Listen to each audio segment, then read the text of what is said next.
Price blind tasting. I have 3 Loire Valley Chenin Blancs here. My brother's gonna see what's the least expensive, middle expensive, and the most expensive. Let's try it out. Wine 1. Wine 2. Wine 3.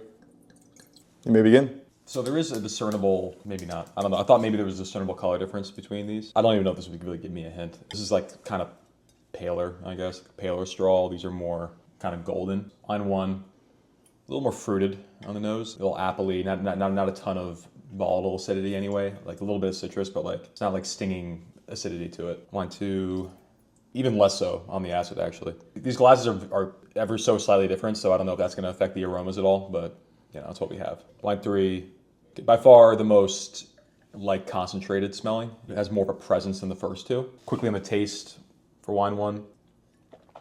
That's nice actually. Very present mouthfeel. It's well balanced actually. More of like an apple juice quality to it, like a little more like crispy, like an apple cider kind of. Wine 2.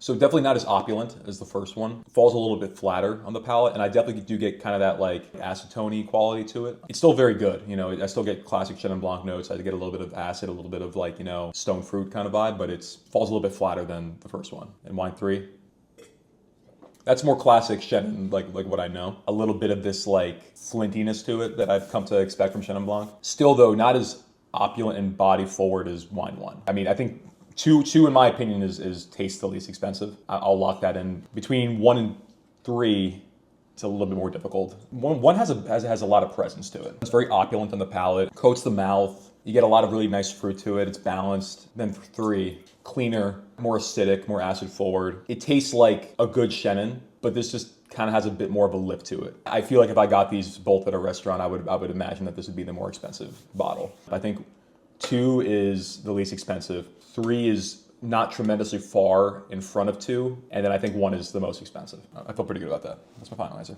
Okay. Let's start in order then, right? For wine 1, coming in at the middle expensive, Ooh. Domaine de Bilvière. This one sits at around $30. This wine is exceptional for the price, so like I totally feel that. Now it's gonna be interesting what I pick for the least in middle. For number 2, coming in at the least expensive, okay, is Domaine de Caillou. This one's about $15. Finally, at the most expensive for number 3, sitting at a $60 price tag. Wow. Is Domaine Huet. Oh. From Vouvray. It's so funny. I've read about these guys, but I've never actually had them. I'll stand by it. This is more balanced for sure. Okay. I mean, this is more classic. Like QA is like classic Loire Valley Chenin. And I do think it tastes like that, but like I think that drink's a little bit more expensive, honestly. Cool. Cheers.